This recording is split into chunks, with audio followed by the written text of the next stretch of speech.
today we're here to highlight one that didn't make the list, but that's tax day.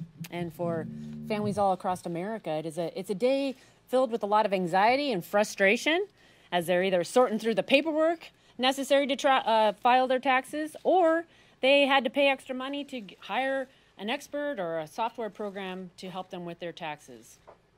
The good news is, after today, everyone can breathe a sigh of relief because this is the last time they will file using the outdated code. Next year, the Americans will be able to file their taxes with a simpler form. Next year, you won't have to tell the IRS whether or not you have health care because we repealed the individual mandate. Next year, families will be able to take advantage of an expanded child tax credit. Next year, everyone will see a standard deduction doubling.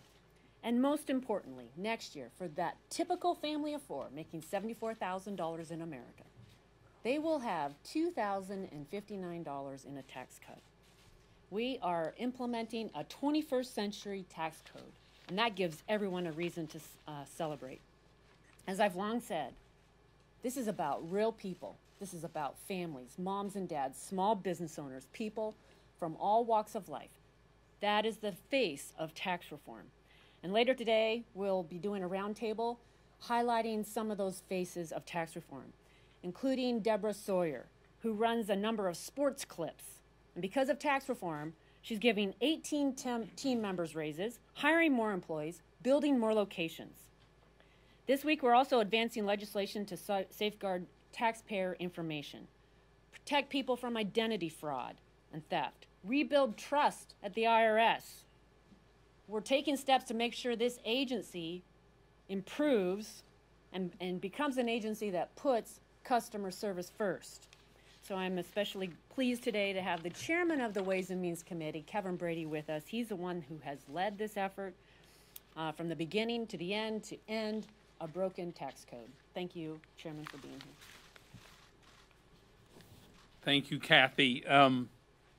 Tax day is the worst day of the year for most Americans. Tax week is the worst week of the year. Everyone in my house is in a bad mood during tax week, and for good reason.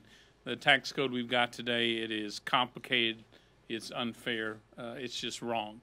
And the good news is today is the last time Americans will have to file their taxes under that old, broken, complicated tax code. Going forward, Americans are going to be able to keep more of what they earn, especially for those two-parent households, for that single mom fighting for the future of her daughter, for that mom and pop spending countless hours working through the weekends, risking everything to make their small business a success. They all win under this new tax code.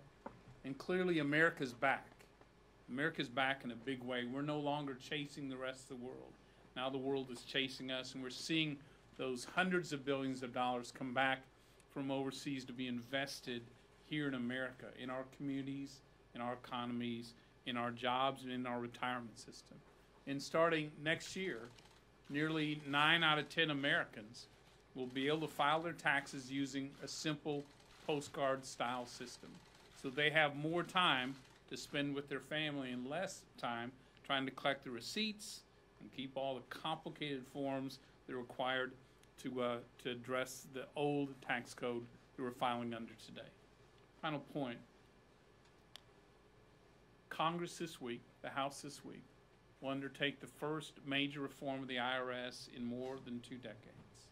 A new tax code really demands a new tax collector, and Republicans and Democrats together are launching reforms that create a taxpayer-first IRS. Our goal is to redesign, refocus, and rein in the IRS.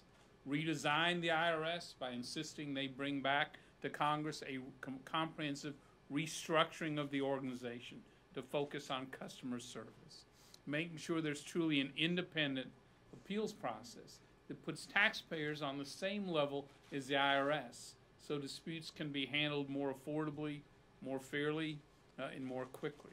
And insisting that the IRS do far more to modernize, to protect our personal taxpayer information, something that frankly today they fail at in a major way. We redesigned the IRS to focus on customer service, not only insisting on a comprehensive customer service plan, but making the changes that bring the IRS into the 21st century. You know, we shouldn't have to use fax machines and outdated technology that our kids wouldn't recognize in order to deal with and get fair customer service out of the IRS.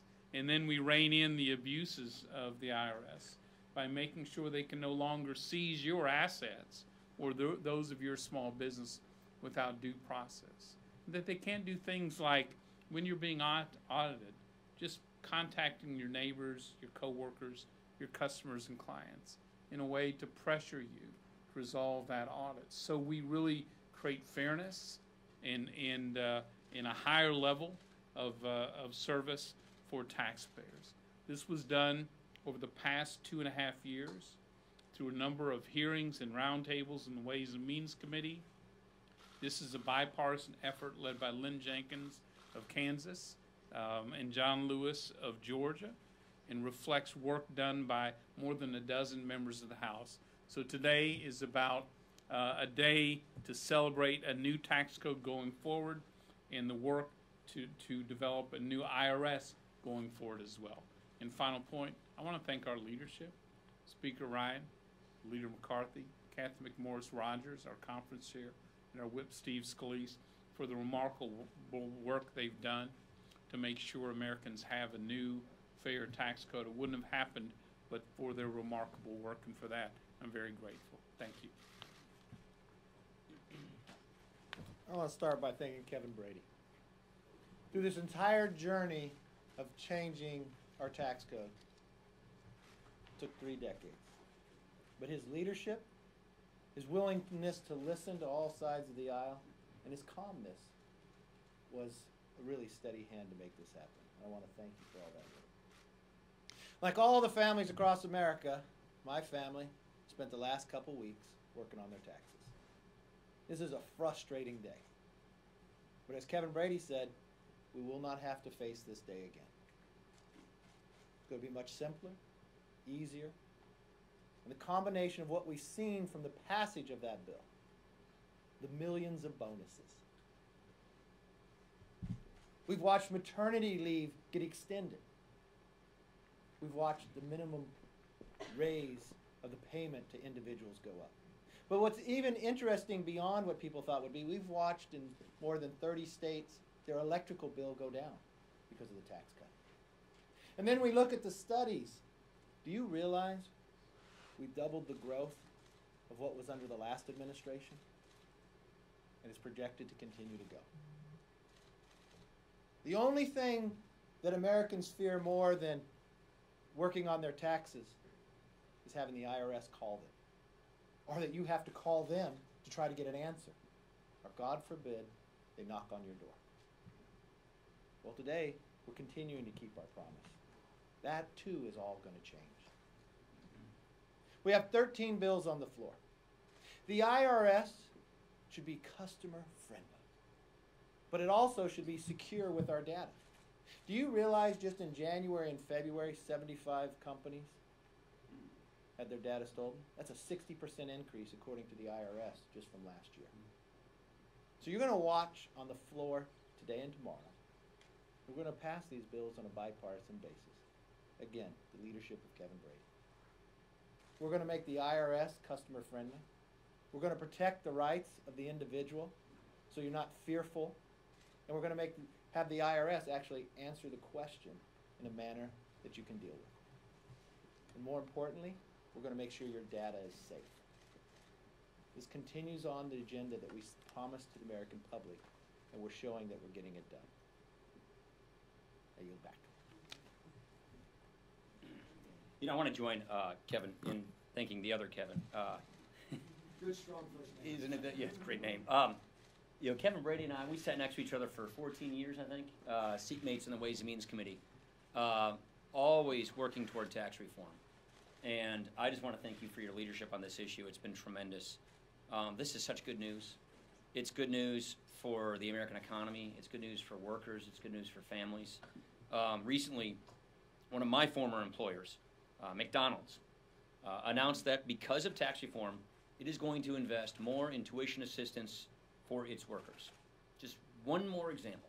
I remember when I worked there, I was in high school trying to save up. With a program like this, students can worry less about racking up so much debt, and they can stay on top of their expenses better because of tax reform. This sets up people for a good job. It sets up people for a good start in their career. This is the kind of real, lasting difference that tax reform is making in people's lives. Tax day is just yet one other example. Tax day typically brings out the biggest worries. You just heard about them. Paying for childcare, living paycheck to paycheck, all the anxiety that is involved in the paperwork. The trade-offs are everywhere. But this is the last tax day under the old code. All of it will become easier. Almost 9 out of 10 families get to use something like this. That is impressive. Instead of a system riddled with loopholes for the well-connected, you have one that lowers tax rates for everyone at every income level. You have a bigger child tax credit. You have nearly a doubled standard deduction. So you get to keep more of what you earn in the first place. That is such good news coming.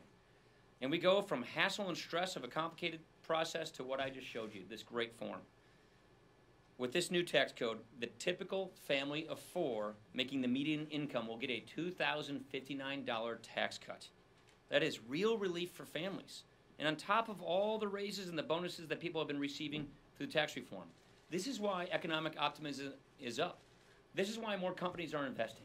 This is why companies are bringing money from overseas. This is why jobs are being created. This is why wages are going up. Yet, Democratic leaders are still out there spreading doom and gloom. They call it crumbs. They talk about a dark cloud, and they are promising to take it all away. This law is improving people's lives every day, even on tax day. And when we get to move forward with a new code, that means new possibilities for people across this country. So the quick story of this is tax reform is working. It's actually even exceeding our expectations. It is giving us a stronger economy, a healthier economy, and it's going to make us more prosperous for years to come. Finally, I also just want to say on behalf of the whole House that we are praying for our former First Lady Barbara Bush and for her family. She is beloved by this country, and she is in all of our thoughts today. Questions? On Syria, the president seems to be rejecting new sanctions on Russia that would target companies that help the Syrian chemical weapons program. Is this a mistake? Are you encouraging him to impose these? Well, I won't get into what sanctions should be applied, other than we obviously should be applying Russian sanctions. We've been applying Russian sanctions in multiple ways this year. I think the president's strike was called for. I think it was the right thing to do. And I think I was also impressed with the fact that he made a multilateral effort, that the French and the Brits joined us in this attack. We need to, the peaceful democratic nations of this world need to stand up and speak against and act against the spread of these horrific weapons. And I think the president did the right thing. Mr. Speaker, if the new AUMF proposal from Senators Corcoran and Kane can get 60 yes votes in the Senate, are you committed to considering it in the House? I won't make any commitments on any specific thing like that. First of all, he used Article 2 for this strike, which was a limited strike, which I think was the appropriate thing to do. The question that I will ask is can an AUMF make it into law, and does it tie the hands of our military behind our backs or not? That's what's important. So there is an existing authority, and this was Article 2 in this particular strike. But the current AUMF does have the existing authority, and the question going forward on any new AUMF is, does it give our military the tools they need, or does it tie their hands behind their back? That, to me, is the measurement of whether it's something that's worth supporting or not. You know. The individual tax cuts as written now will expire in a few years. Will the House or the Congress in general introduce legislation this year to Yes. extend Yes, those? yes. Ronnie Davis has already introduced legislation, and we intend to act on that legislation this year. And do you have a deficit impact estimate or what that would cost? I haven't seen the latest joint JCT tax run, but obviously these tax cuts are intended to be permanent. Look at just CBO just showed us that they've up. First of all, I've been reading CBO reports since I was like 20 years old. And I'm actually not embellishing on that. CBO, for the first time since 2008, revised upward their economic projections. They're revising their Q4 projections to 3.3% economic growth. So what we are seeing is an economy that was growing 1 to 2%, now is heading north of 3%. That is exactly what we projected.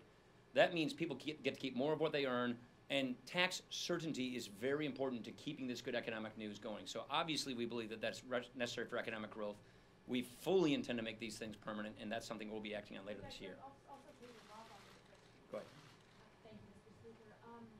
Special Counsel Mueller, can you tell us and the American people why Congress, Republican leaders have not decided to take up any? Because it's completely unnecessary. And can you tell us why? Yeah, because I don't think he's going to fire him. I don't think he should. I don't think it's in his interest to do so. I've answered this question pretty much every week. We do not believe that he should be fired. We do not believe that he will be fired, and we therefore don't think that that is necessary. And why would you have confidence? Because of the kinds of conversations we've had. It would be not in the president's interest to do such a thing, and I think he knows that. Has he told you? I'll leave our conversations to the private nature that they are. Last question, just to follow up on Russia sanctions. I know you said you won't get into specifically whether you think the president should apply additional new sanctions, but can I ask you in this context, do you think the administration has been tough enough on Russia? Oh yeah. Look at where we've come. Remember the Barack Obama Hillary Clinton reset? Remember them giving away missile defense to Russia for nothing in return? We have moved miles in the right direction on our Russia policy. Not only did we scuttle the reset, not only are we now sanctioning Russian citizens, not only are we sanctioning Russian oligarchs, we're sanctioning Russia itself. We have so improved our policy with respect to Russia, far more hawkish, far more realistic, and we've just passed legislation finally rebuilding our military, which is which is the strongest signals we can send. So the administration has moved and improved our Russia policy dramatically since the last administration. Thank you.